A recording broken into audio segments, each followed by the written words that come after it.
Hujambo na karibu kusikiliza matangazo yetu ya leo Jumapili jioni ya Julai tarehe 5 mwaka 2026.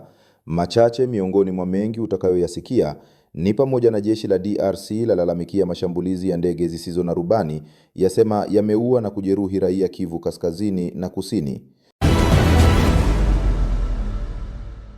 Ripoti ya Umoja wa Mataifa yadai Thomas Lubanga anaongoza mtandao wa usambazaji wa silaha unaovuka mipaka. Nao wafanyakazi wa mstari wa mbele wa mapambano dhidi ya Ebola walalamikia kucheleweshwa mishahara Ituri. Kuna hayo na mengine mengi. Naitwa Musa Useni, karibu. Habari kamili. Wafanyakazi wa mstari wa mbele wa mapambano dhidi ya Ebola walalamikia kucheleweshwa mishahara Ituri. Wakati DRC ikiendelea kupambana na mlipuko wa 17 wa Ebola mashariki mwa nchi, malalamiko yameongezeka kutoka kwa wafanyakazi wa mstari wa mbele katika mkoa wa Ituri kuhusu kucheleweshwa kwa mishahara na ukosefu wa motisha, hali inayotishia ufanisi wa juhudi za kudhibiti ugonjwa huo. Kwa mujibu wa taarifa kutoka eneo hilo, baadhi ya timu zinazohusika na uchunguzi wa wagonjwa, ufuatiliaji wa waliokutana na waathirika pamoja na shughuli nyingine muhimu zimepunguza au kusitisha kazi katika baadhi ya maeneo ya afya kutokana na kutolipwa kwa muda wa karibu miezi miwili. Baadhi ya wauguzi, wataalamu wa usafi na wasimamizi wa huduma za maji na usafi wanasema wanaendelea kufanya kazi katika mazingira hatarishi bila malipo, posho za usafiri wala msaada wa msingi, jambo lililosababisha wengi kukata tamaa na wengine kufikiria kusitisha kazi. Wakazi wa Bunia, Komanda na maeneo mengine yaliyoathiriwa na Ebola pia wamehoji matumizi ya fedha zilizotengwa kwa ajili ya mapambano dhidi ya ugonjwa huo. Wanasema licha ya hoteli nyingi kuwa zimejaa wafanyakazi wa mashirika ya kibinadamu, jamii bado haijaona maboresho yanayoendana na kiwango cha fedha kilichotangazwa kutolewa kwa ajili ya mapambano hayo.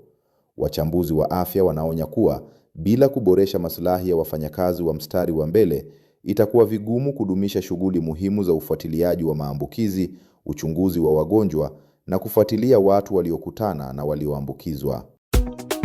Kwa habari za haraka, za kina na za uhakika kutoka Jamhuri ya Demokrasia ya Kongo na zile ambazo zinamgusa kwa mkongomani aliye nje, usikose kusikiliza JCTV.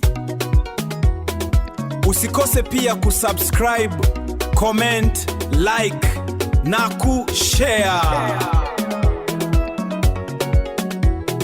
JCTV ni jicho lako.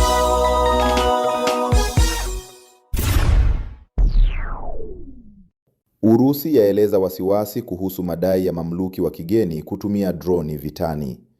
Urusi imeeleza wasiwasi wake kuhusu kuongezeka kwa matumizi ya ndege zisizo na rubani, droni, katika vita vinavyoendelea mashariki mwa DRC, pamoja na madai ya kuwepo kwa mamluki wa kigeni waliowahi kupigana nchini Ukraine wakifanya kazi kama wakufunzi na waendeshaji wa droni. Akizungumza katika kikao cha Baraza la Usalama la Umoja wa Mataifa kuhusu hali ya usalama nchini DRC, kaimu mwakilishi wa Urusi katika Umoja wa Mataifa, Anna Evstigneva, alisema matumizi ya droni za kivita yamebadili mwenendo wa mapigano na kuongeza madhara kwa raia, wahudumu wa afya, wafanyakazi wa misaada ya kibinadamu na watumishi wa Umoja wa Mataifa. Evstigneva alikumbusha shambulizi la droni lililotokea Goma tarehe 11 Machi 2026 ambalo lilisababisha kifo cha mfanyakazi wa UNICEF.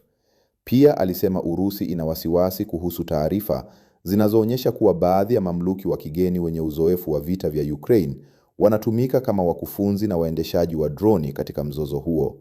Mbali na hilo, Urusi imeyataja pia makundi ya ADF kuwa miongoni mwa vitisho vikubwa vya usalama mashariki mwa DRC, ikisema viongozi wa kundi hilo wanatumia kuongezeka kwa mapigano kupanua shughuli zao za kigaidi. Moscow imesisitiza kuwa kukabiliana na ADF kunahitaji ushirikiano wa nchi za ukanda pamoja na jumuiya ya kimataifa, na imeeleza utayari wake wa kushirikiana na Baraza la Usalama la Umoja wa Mataifa katika juhudi hizo. Kauli hiyo inakuja wakati juhudi za kidiplomasia kupitia mkataba wa Washington na mazungumzo ya Doha bado hazijaleta mafanikio ya kutosha, huku mapigano kati ya serikali ya DRC na waasi wa AFCM 23 yakiendelea na kila upande ukiendelea kutafsiri makubaliano ya amani kwa mtazamo wake. Jeshi la DRC lalamikia mashambulizi ya ndege zisizo na rubani, yasema yameua na kujeruhi raia Kivu Kaskazini na Kusini. Jeshi la DRC limelaani mashambulizi yaliyofanywa tarehe 4 na 5 Julai 2026 kwa kutumia ndege zisizo na rubani zenye silaha aina ya TB2, likidai kuwa yalitekelezwa na muungano wa RDF-FCM 23 dhidi ya maeneo mbalimbali katika mikoa ya Kivu Kaskazini na Kivu Kusini. Katika taarifa yake kwa vyombo vya habari namba 21, jeshi hilo limesema mashambulizi hayo yalilenga maeneo ya makazi ya raia na kusababisha vifo, majeruhi pamoja na uharibifu mkubwa wa mali. Kwa mujibu wa jeshi hilo, shambulizi jipya lililotokea katika eneo la Baraka mkoani Kivu Kusini limesababisha watu kadhaa kuuawa na wengine kujeruhiwa, huku likieleza kuwa idadi kamili ya waathirika bado inaendelea kuhakikiwa. Aidha, jeshi hilo limelaani kile lilichokiita kukamatwa kiholela kwa vijana katika maeneo yanayodhibitiwa na muungano wa RDF-FCM 23 kwa madai ya kuhusishwa na waasi wa FDLR.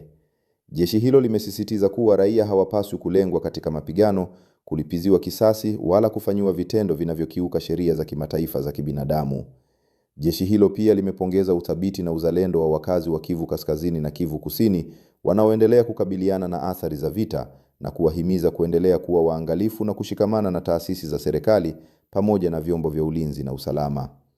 Mwisho, jeshi hilo limekariri dhamira yake ya kuendelea kulinda uhuru wa taifa, mipaka ya nchi na usalama wa wananchi, likisema litaendelea kutekeleza wajibu wake wa kikatiba hadi utakapokamilika, hata kama itahitaji kujitoa mhanga.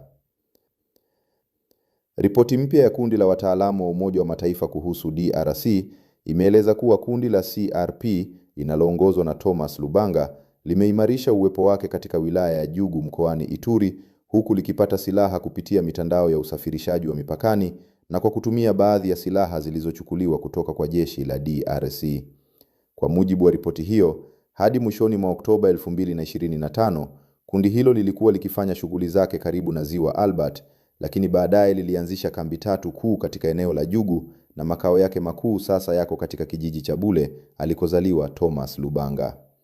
Wataalamu wa Umoja wa Mataifa wanasema CRP limekuwa likinunua silaha na risasi kupitia mitandao inayofanya kazi kati ya DRC, Uganda, Rwanda na Sudan Kusini. Aidha, ripoti hiyo inadai kuwa baadhi ya silaha zilichukuliwa au kuelekezwa kutoka kwenye ghala za jeshi la DRC. Ripoti hiyo pia inanukuu ushahidi unaodai kuwa baadhi ya wanajeshi wa jeshi la Uganda UPDF walipeleka vifaa vya kijeshi kwa kundi hilo katika maeneo ya Kasenyi, Chomia, Bule, Jaiba na Fataki mwanzoni mwa Desemba 2025, wakati mapigano dhidi ya jeshi la DRC yalipoanza tena. Tangu Agosti 2025, CRP imeongeza mashambulizi dhidi ya jeshi la DRC katika maeneo ya kando ya Ziwa Albert kwa lengo la kudhibiti maeneo muhimu ya Jugu. Jeshi la DRC, kwa mujibu wa ripoti hiyo, limejibu mashambulizi hayo kwa kutumia silaha nzito na mashambulizi ya anga.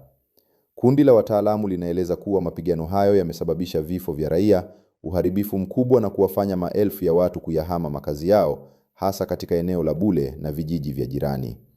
Aidha, ripoti hiyo inasema CRP imeanzisha mfumo wa kukusanya kodi kwa hiari na kwa nguvu ili kufadhili shughuli zake za kijeshi. Thomas Lubanga, ambaye mwaka 2012 alihukumiwa na mahakama ya ICC kifungo cha miaka 14 kwa makosa ya kuandikisha na kutumia watoto wanajeshi, aliachiliwa mwaka 2020. Baada ya kuachiwa huru, alishiriki katika kikosi kazi cha uraisi kilichoundwa kuhamasisha amani Ituri, kabla ya baadaye kutangaza kuanzishwa kwa harakati zake za kisiasa na kijeshi za CRP. Serikali ya DRC yapanga kuanza mfuko wa kusaidia na kuendeleza jeshi la taifa katika bajeti ya 2027. Serikali ya DRC imeongeza juhudi za kuanza rasmi utekelezaji wa mfuko wa kusaidia na kuendeleza jeshi la taifa kuanzia mwaka wa fedha 2027, ikiwa ni sehemu ya mpango wa kuimarisha uwezo wa vikosi vya ulinzi vya nchi hiyo. Naibu Waziri Mkuu anayeshughulikia ulinzi wa taifa na wapiganaji wastaafu, Guy Kabombo Mwadiamvita, amesema serikali imeanza mashauriano na taasisi mbalimbali ili kubaini vyanzo vya mapato vitakavyowezesha mfuko huo kufanya kazi. Mkuu wa ujumbe wa utekelezaji wa mfuko huo, Brigedia Jenerali Muzala Ilunga Diedone, amesema taasisi walizozitembelea zimeonyesha utayari wa kushirikiana, lakini zimeomba kupokea maelekezo rasmi kutoka Wizara ya Ulinzi kabla ya kuanza utekelezaji. Hata hivyo, amesema bado kuna changamoto katika kufikia makubaliano kuhusu kiwango cha mapato kitakachotengwa kwa ajili ya mfuko huo.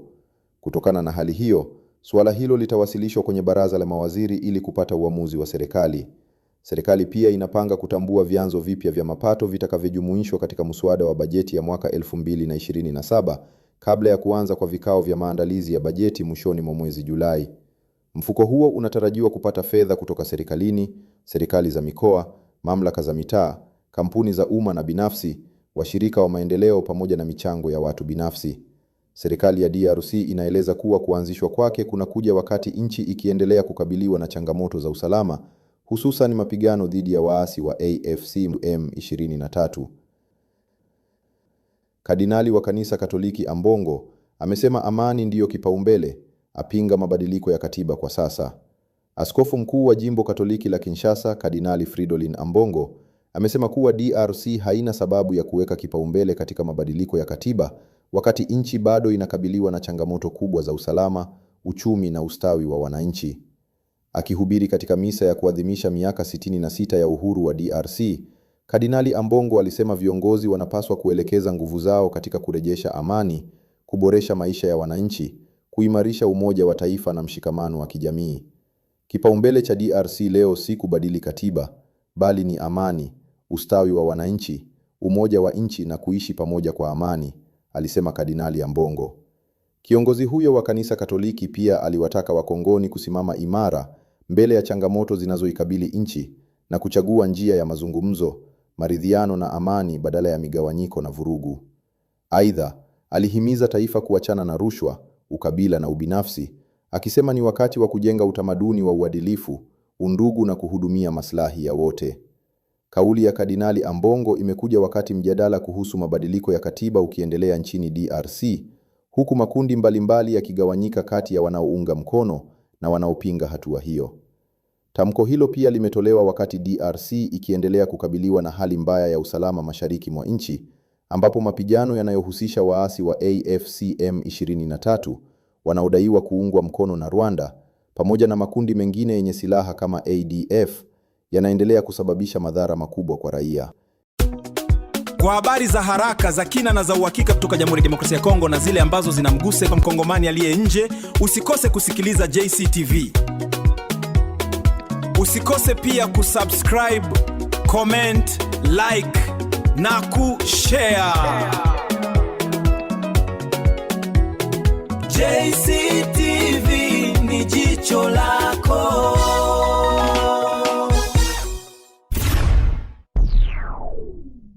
Mapigano makali yaliyoripotiwa katika eneo la Bashilocha, sekta ya Tanganyika, kuanzia tarehe 3 Julai mwaka 2026 yamesababisha maafa. Kwa mujibu wa vyanzo vya ndani na vya kiusalama, mashambulizi ya droni yaliripotiwa kulenga nafasi za jeshi la DRC pamoja na wanajeshi wa Burundi waliokuwa wamepelekwa katika eneo la Mulima. Vyanzo hivyo vinadai kuwa wanajeshi kadhaa waliuawa na wengine kujeruhiwa, huku watoto wawili wa familia moja wakiripotiwa kupoteza maisha na mtoto mwingine kujeruhiwa. Hata hivyo, idadi ya waliouawa na kujeruhiwa haijaweza kuthibitishwa kwa njia huru. Baadaye AFC M23 ilidai kuwa imechukua udhibiti wa maeneo kadhaa yakiwemo Baluta, Pwanzero, Bikiaka na vijiji vingine katika maeneo ya nyanda za juu. Madai hayo pia hayajathibitishwa rasmi na mamlaka za DRC au vyanzo huru. Katika taarifa nyingine, mtu aliyejitambulisha kama naibu gavana wa M23 Kivu Kaskazini alitoa wito kwa jamii ya Banyamulenge kurejea katika maeneo ya nyanda za juu. Haijabainika kwa njia huru iwapo wito huo umechangia ongezeko la watu wanaokimbia makazi yao, ingawa vyanzo vya ndani vinaripoti kuwepo kwa harakati za wananchi kuelekea maeneo ya Mukera, Kichula, Baraka na Fizi Center. Wakati huo huo, afisa mmoja wa jeshi la DRC ambaye hakutajwa jina amenukuliwa akidai kuwa vikosi vya serikali vinakabiliwa na changamoto za matumizi ya droni kutokana na kile alichodai kuwa ni ukosefu wa fedha. Dai hilo halijathibitishwa na serikali ya DRC. Hadi taarifa hii inaandaliwa, hali halisi katika maeneo ya nyanda za juu bado haijawa wazi kutokana na ukosefu wa uthibitisho huru na changamoto za mawasiliano. AFC M23 yatangaza azma ya kupanua operesheni zake kuelekea Katanga, huku mapigano yakiendelea Fizi. Muungano wa AFC M23 umedai kuwa unaendelea kupanua operesheni zake za kijeshi mashariki mwa DRC baada ya kutangaza kudhibiti eneo la kimkakati linalojulikana kama Pwanzero lililo mpakani mwa tarafa za Fizi na Mwenga. Akizungumza mbele ya wapiganaji wake mjini Bukavu, mratibu wa kisiasa wa muungano huo, Corneille Nangaa, alisema kudhibiti Point Zero ni hatua ya awali katika mpango ambao, kwa mujibu wake, unalenga kupanua operesheni hadi katika maeneo ya Haut-Katanga, Tanganyika, Kisangani, Kindu, Kasai na Bandundu. Nangaa pia alihusisha maendeleo ya kijeshi ya AFC M23 na kile alichokiita uimara wa wapiganaji wao pamoja na msaada wa Mungu. Eneo la Point Zero linatajwa kuwa na umuhimu wa kimkakati kwa kuwa linaunganisha ukanda wa Ziwa Tanganyika na mji wa Baraka, makao makuu ya tarafa la Fizi, na pia hutoa njia kuelekea mkoa wa Tanganyika. Hata hivyo, madai ya AFC M23 kuhusu udhibiti wa Point Zero na mipango yake ya kupanua operesheni hayajathibitishwa kwa njia huru. Kwa miezi kadhaa, eneo hilo limekuwa likishuhudia mapigano ya mara kwa mara kati ya vikosi vya serikali ya DRC na makundi yenye silaha, huku kila upande ukitoa madai yanayokinzana kuhusu udhibiti wa maeneo mbalimbali. Kauli hiyo ya Nangaa inatolewa wakati juhudi za kutafuta suluhu ya kisiasa katika mzozo wa mashariki mwa DRC zikiendelea chini ya upatanishi wa rais wa Burundi. Na mwishowe kabisa, watu wasiopungua 20 wamefariki dunia baada ya boti iliyokuwa imebeba zaidi ya watu 200 kuzama katika makutano ya mito ya Kasai na Sankuru, eneo la Ilebo. Watu 80 wameokolewa huku zaidi ya 100 wakiwa bado hawajapatikana, na operesheni ya utafutaji inaendelea kwa kutumia mitumbu yenye injini, ingawa matumaini ya kuwapata manusura yameelezwa kuwa ni madogo. Kwa mujibu wa mamlaka za eneo hilo, boti ilikuwa ikitoka bandari ya Kalina kuelekea Ilebo ikiwa imebeba wanafunzi wengi waliokuwa wakirejea nyumbani baada ya kumaliza mitihani ya serikali. Taarifa zinaeleza kuwa iliondoka usiku ili kukwepa ukaguzi wa usalama, licha ya kuwa ilikuwa imejaa kupita kiasi abiria na mizigo. Kabla ya kuzama, boti ilivunjika katika makutano ya mito hiyo, huku wavuvi wa karibu wakifanikiwa kuwaokoa baadhi ya abiria. Ajali hiyo ni miongoni mwa mbaya zaidi nchini DRC mwaka huu. Asasi za kiraia zimezitaka mamlaka kuchukua hatua kali dhidi ya wamiliki wa vyombo vya usafiri wanaokiuka kanuni za usalama, kuimarisha ukaguzi hata nyakati za usiku na kuhakikisha matumizi ya lazima ya jaketi za kuokoa maisha. Pia zimehoji tofauti kati ya idadi ya abiria iliyosajiliwa na idadi halisi ya watu waliokuwa ndani ya boti. Ni mwisho wa habari zetu. Naitwa Musa Useni. Kwa heri kwa sasa.